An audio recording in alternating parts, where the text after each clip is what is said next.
How to change your communication language on Epic Games PC. Hello guys, so all what you have to do is simple.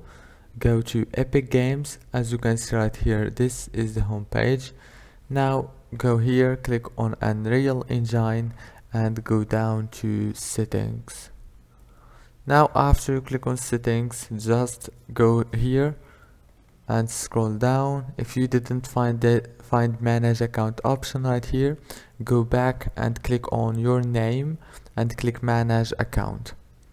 Now after you click on it, it will take you to this page, and right here on this page you will find preferred communication language option right here. Click on it and change the language as you want. You have many options as you can see right here. If this video was helpful, please don't forget to like and subscribe. Thank you for watching.